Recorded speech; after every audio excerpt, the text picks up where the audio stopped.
Hi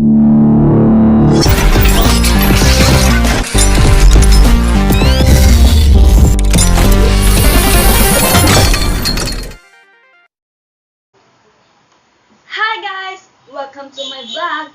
They are here. For today's video, we're doing the 5 types of dribble. But first, let us know what basketball is. Let's go! What is basketball? Basketball is a team sport which in two teams of active 5 players each try to points against one another by propelling a ball through a 10 feet or 3-meter high hoop, the goal, under organized rules. So now, let's proceed to the 5 types of dribbles.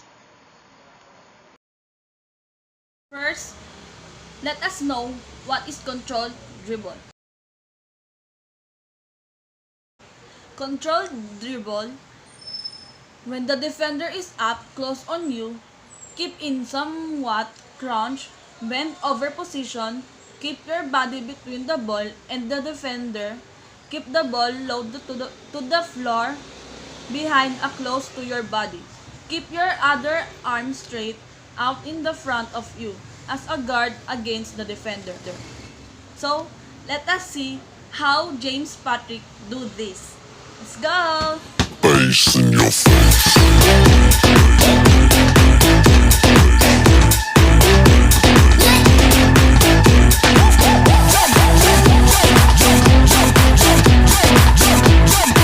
Let's proceed to the second type of dribble, which is the power dribble. Power dribble in basketball is when the perimeter player with the ball turns their back to the basketball and sidesteps toward another player. This alerts the player without the ball to come to the ball and take a hand off from the player who initiate the power dribble. Let's see how James Patrick do the power dribble. Bass in your face.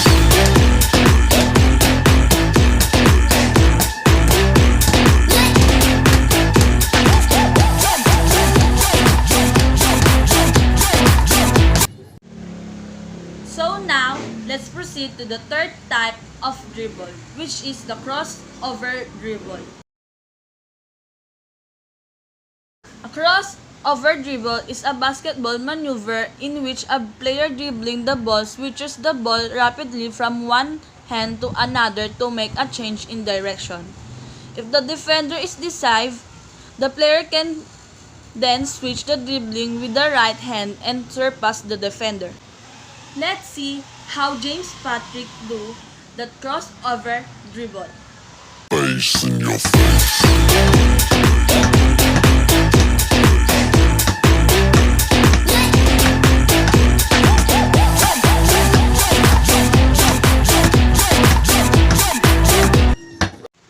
Oh, that was lit, James Patrick. Now, let's proceed to the fourth type of dribble, which is the between the legs dribble.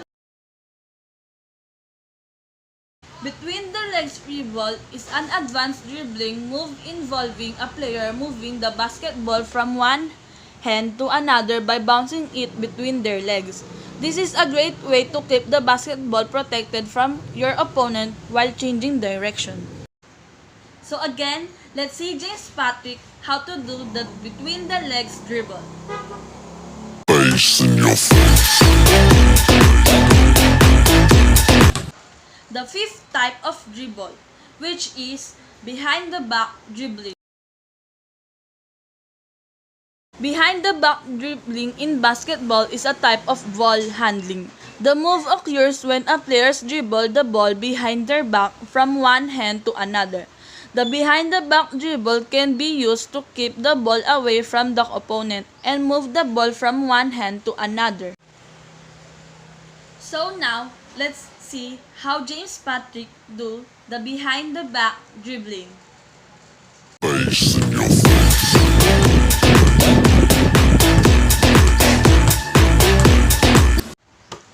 So that's it guys. I hope you can learn something from my vlog.